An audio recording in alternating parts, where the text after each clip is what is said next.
think you can go record in the front without distracting them? Okay, you record. Don't jump like that. Oh, wait, never mind. Press record one.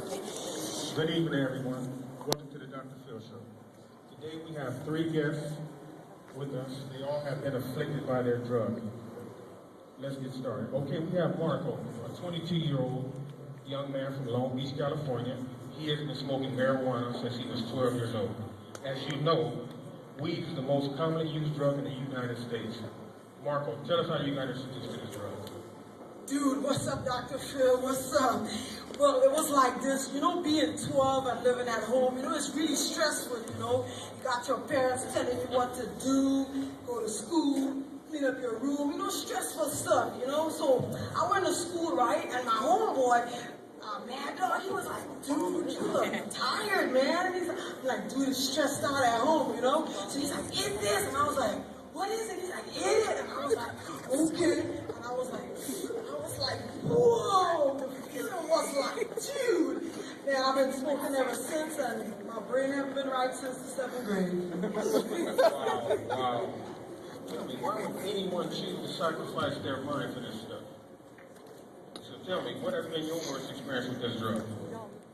Dude, well, first of all, I still live at home.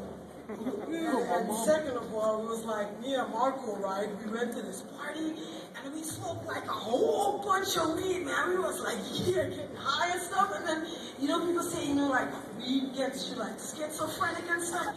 Dude, we were seeing some schizophrenic stuff, man. Everything was like moving along. I started hearing voices. Dude, that just freaked me out, man. And yet, you kept using this drug. Would you say you're addicted? Dude, my friends and them say, you can't get hooked on it, but when I I try to stop, I get all nervous and angry, and it's like, when I smoke, I feel good, so it's like, yeah, I'm addicted, dude, I'm addicted. Well, do you use other drugs? Well, that's the thing, though, it's like, I started drinking like a whole lot a while ago, it's because it's like, once you get that high and you get over it, you want to do something else. I'm not saying I did other drugs, I'm saying I drank, but I think it's like a gateway to using other drugs.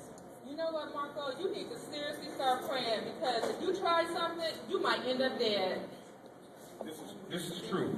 I noticed one thing, and I guess I always noticed too. You keep coughing. Is that due to the drugs? Dude, that's the thing, though. They got so much stuff in that weed. It's like it makes you cough and stuff. And some people say, you can get cancer. Dude, I hope I don't have cancer.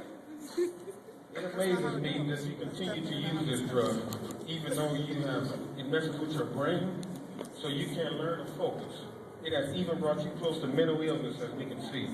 In all honesty, if you don't kick this habit, I think you will be using other drugs. You better quit messing around while you're still young, you know what I mean? Get serious and get clean. I'll try that, Dr. Phil, I'll try. Before you land in more trouble. Our next guest is a 30-year-old methamphetamine user. Now, this guy, he started using meth at the age of 16. He's very violent, so you know. And as you can see, he has suffered serious consequences as a result of this terrible, terrible habit. His name is DeAndre. He is from Brooklyn, New York, on the streets of Flatbush. He is referred to as Meth Man. So tell us how you got introduced to this drug. What did you say, Dr. Phil? Come on, Tyler. Are you okay? Everything okay? Okay, I'm all right now.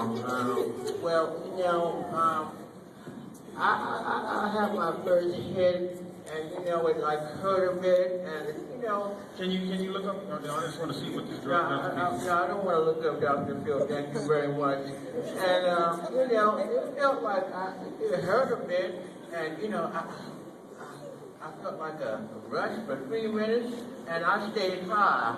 You know what I mean, Dr. Phil? Well, that seems to be the case in most times. Tell me, what was your first hit like? Well, my first hit was nice. Could you look up? Are you high now? No, I'm not high, Doctor. Are you high, Doctor? I'm a doctor. Could you look up, please? Okay. I'm looking up, doctor. I'm looking at you Look right at the now. audience so they can see what this does to people. People. Well, it was very good, doctor. You know, I enjoyed myself. Wow. I would be really concerned about that if I were you. Why did you start taking this drug, methamphetamine, as people call it? Well, you know, doctor, it's a serious drug, doctor. You know, I started taking it when I was young, and you know, I got addicted to it, and you know, I don't know, it's something that I enjoy. I mean, it's really not pleasant to look at, but you know, so. I know this awful drug makes you paranoid and violent. What has your experience been? Well, you know, doctor, you know, I was one day, you know, this guy was trying to steal my stash. You know, I just like I hit him. You know, I hit him square in the face. Bing. You know, he went down, and you know, prior to that, I used a lot of you know drugs and all that to make me violent, I guess. And you know, after that, I felt my heart hurting, and I fell back. And, you know, they took me to the hospital, and I had a heart attack, doctor. You know, I was only 28 at the time, and, you know, I felt bad. You know, I can't even breathe a lot, doctor. Can you help me? Well, you know what? That's not the only thing that's messed up. You look like you aged a bit, and your teeth look horrible. Well, What's with all the scars and band-aids? Can you tell us that, please, sir? well, doctor, you know, I have a habit of digging in my skin. I scratch myself a lot, and you know, I have pits, and you know, sometimes I feel shaky and jumpy, and sometimes, you know, that's fine. What an awful mess. After this, you're still using it because it looks like you just hit it before you came here. No, doctor, I'm in rehab right now. I'm fully recovered. Thank you. So is this what recovery looks like after meth? Well, yeah, it does. Wow. Wow. DeAndre, I think you're still using, and you need to call on the Lord every day, DeAndre, because that ain't what recovery looks like. Thank you, Keisha. Now, faith does help. My assessment is that out of all the addicts here in this panel, maybe in the world, DeAndre is in the worst shape. Meth causes serious brain damage, and it's evident that she suffered very serious damage. I mean, mentally and physically, and aesthetically. But anyway, just listen to how you sound. I mean, something has to be wrong. That's not right. Well, I'm amazed that you made it this far. If you don't take your treatment seriously, you may relapse, and that will be the end, folks. Let this be a lesson to you. Don't use meth or any drugs. The effects are disastrous. Now, at this time, I would like to take a commercial so, you know, we can get the bills paid, so let's have a commercial break.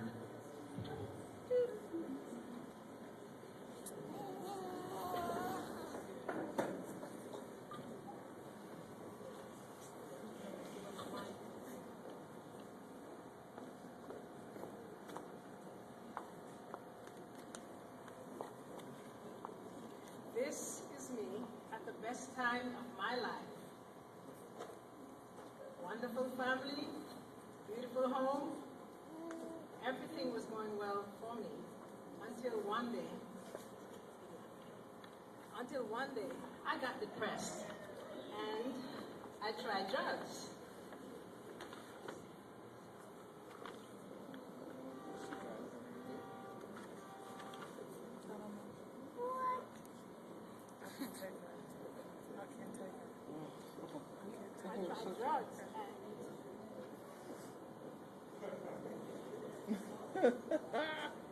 This is what I look like after drugs.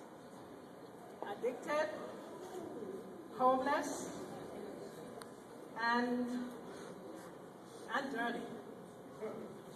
Take it from me. Take a good look at me. Don't try drugs. It ruins lives.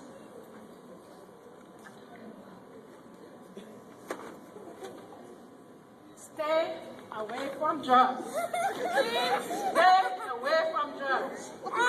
Don't do it. Don't do it. Don't do it. Okay, what a commercial. Thank you for that, folks. Now, our next act is a 35-year-old woman from Detroit, Michigan. Hey. She has been dealing with her addiction for crack for over 15 years now. She has been clean for 2. Please say hello to Miss Keisha Brown. Hello, Keisha. Thank you. Hi, y'all. So let me ask you a question. How did you get hooked on crack? Well, Dr. Phil, this is what happened. I was in school to become an LVN nurse. Me and my boo had just got married, and I was just stressed, Dr. Phil. Money was tight. I was stressed over a new marriage. I was stressed about school, and I was just out of my mind. I just needed to relax. So me and my cousin Smokey went to the club, and while we were at the club, Smokey was like, "You need to hit this. You stressed. You so tense. You need to hit this." And I was like, "No, I've never done anything like that before." And he was like, "It'll free your mind. Come on, it'll help you relax." What can I say? I tried it once and I got hooked. Well, you know what I want to tell the audience is that, all these drugs are bad, but I think that weed, which is this fella here started eating, I think it's a stepping stone to crack and then to meth, and then you end up looking like this fella here. Smile for the crowd. Yeah, so, stay off of all drugs. But anyway, at some point, you had a good head on your shoulders, Keisha. You had a good,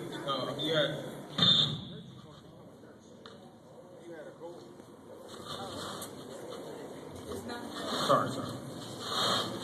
Yeah, you had a great goal to become a nurse. You lost your mind in the moment you thought crack was going to help you. Did your life get any better? Heck no. My life got worse. The stress doesn't go away. You feel good for a while, and then when you come down off your high, you are even more stressed than ever. I hate the day that I even saw a crack pipe. And I understand that this thing made you homeless. Not only homeless, I lost my kids to foster care, I lost my job, I lost my boo. I just regret my life is just not the same. Well, I feel really bad for you. I'm pretty sure our audience has as well. But anyway, crack cocaine has serious effects on the body. I know you've had some experience with this. Yeah, one time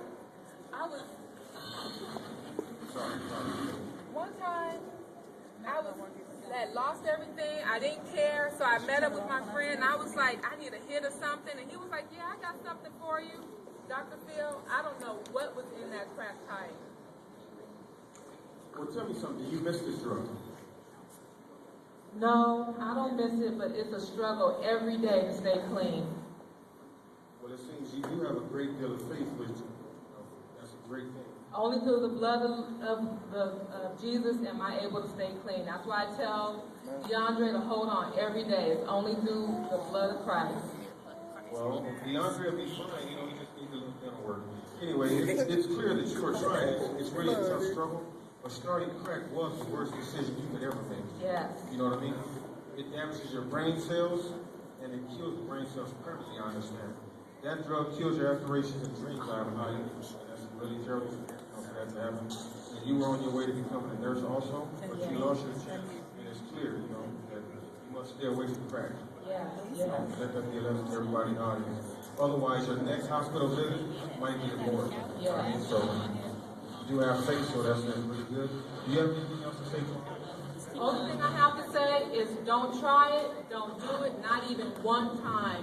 If you stress, lean on God, He'll get you through it. Don't even try it, not even once.